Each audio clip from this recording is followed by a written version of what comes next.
judgment of the earth. ಒಮ್ಮೆ ಮಣ್ಣಿಗೂ ಮಾವಿನ ಮರಕ್ಕೂ ನಾನು ಹೆಚ್ಚೋ ನೀನು ಹೆಚ್ಚೋ ಎನ್ನುವ ಬಗ್ಗೆ ವಾದ ಪ್ರಾರಂಭವಾಯಿತು. ವಾದ ಬಿಸಿ ಏರಿತು. ಗಲಾಟೆ ಕೇಳಿ ಬೆಕ್ಕಕ್ಕ, ಮಂಗಣ್ಣ, ಹಾವಣ್ಣ, ಗೂಬಕ್ಕ ಎಲ್ಲರೂ ಅಲ್ಲಿ ಸೇರಿದರು. ಎಲ್ಲರೂ ಗೂಬಕ್ಕನಿಗೆ ಜಗಳ ಪರಿಹಾರ ಮಾಡಲು ಕೇಳಿಕೊಂಡರು. ಸರಿ, ಗೂಬಕ್ಕ ಗಂಟಲು ಸರಿಪಡಿಸಿಕೊಂಡು ಇಬ್ಬರಿಗೂ ತಮ್ಮ ವಾದವನ್ನು ತಿಳಿಯುವಂತೆ ಸೂಚನೆ ನೀಡಿದಳು. ನಾನಿಲ್ಲದೆ ಈ ಮಾವು ಎಲ್ಲಿರುತ್ತಿತ್ತು? ನಾನಿಲ್ಲದೆ ಇದು ಅದು ಹಣ್ಣಲು ಆಗದು. ಅದಕ್ಕೆ ಬೇಕಾದ ಆಹಾರ, ನೀರು ಎಲ್ಲ ನಾನೇ ಕೊಡ್ತೀನಿ. ಹಾಗಾಗಿ ನಾನೇ ಹೆಚ್ಚು. ನಾನು ಎಲ್ಲರಿಗೂ ಸಿಹಿಯಾದ ಹಣ್ಣುಗಳನ್ನು ಕೊಡ್ತೀನಿ. ಹಕ್ಕಿಗಳಿಗೆ ಗೂಡು ಕಟ್ಟಲು ಅವಕಾಶ ಕೊಡ್ತೀನಿ. ನಾನೊಬ್ಬ ಮೇಲಾಗಿ ಜೀವಿ ಕೂಡ. ಅರೆ ಮಾವೇ, ನೀನು ಜೀವಿ ಅಂತ ಹೇಗೆ ಹೇಳ್ತೀಯ? ನೋಡು, ನನ್ನ ಬೀಜಗಳು ಮೊಳಕೆಯಾಗಿ ಸಸಿಗಳು ಹುಟ್ಟಿ ಬೆಳೆದು ನನ್ನಂತೆ ದೊಡ್ಡ ಮರವಾಗುತ್ತವೆ. ಸರಿ ಸರಿ, ಮಣ್ಣಿಗೆ ಇವೆಲ್ಲ ಆಗುಲ್ಲ.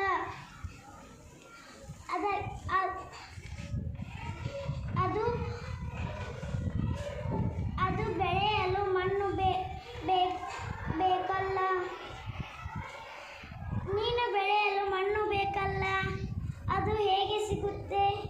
ಮಣ್ಣಿನಿಂದ. ನೋಡಿದ್ದೀರಾ? ಮಣ್ಣು ನೋಡಿದ್ದೀರಾ?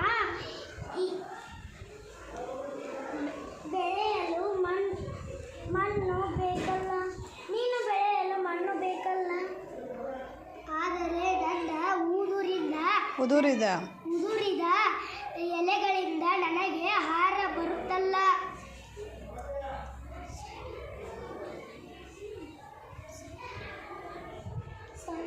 ಅದು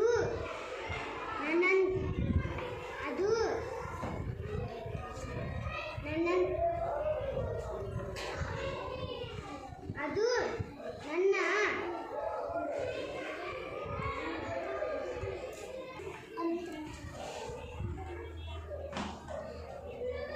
ನೋಡಿದ್ದೀರಾ? ಇಲ್ಲಿ ಯಾರು ಹೆಚ್ಚಲ್ಲ, ಯಾರು ಕಡಿಮೆಯಲ್ಲ.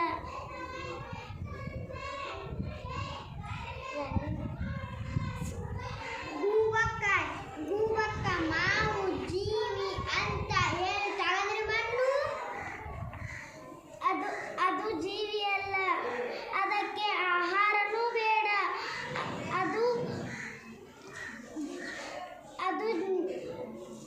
ನಿರ್ಜೀವಿ. ಅಲ್ಲ ಅಕ್ಕ, ನೀವು ಇಬ್ಬರು ಬೇಕು ಎಂದಲ್ಲ ಏಕೆ? ನಮ್ಮ ಸುತ್ತ ನೋಡು ಮಂಗಣ್ಣ, ಮಣ್ಣಿದೆ, ನೀರಿದೆ, ಗಾಳಿದೆ, ಎಲ್ಲ ಇವೆ. ಆದರೆ ನೀನೇ ಯೋಚಿಸು. ಗಾಳಿ, ಮಣ್ಣು, ನೀರು ಇಲ್ಲದೆ ನಾವು ಬದುಕೋಕ್ಕೆ ಆಗುತ್ತದೆಯೇ? ಇಲ್ಲವೇ ಇಲ್ಲ. ಜೀವಿಗಳು ಬೆಳೆಯುತ್ತವೆ. ಜೀವಿಗಳಿಗೂ ಆಹಾರ ಬೇಕು. ಎಲ್ಲ ಜೀವಿಗಳಿಗೂ ಆಹಾರ ಬೇಕು. ಜೀವಿಗಳು ತಮ್ಮನ್ನೇ ಹೋಲುವ ಜೀವಿಗಳಿಗೂ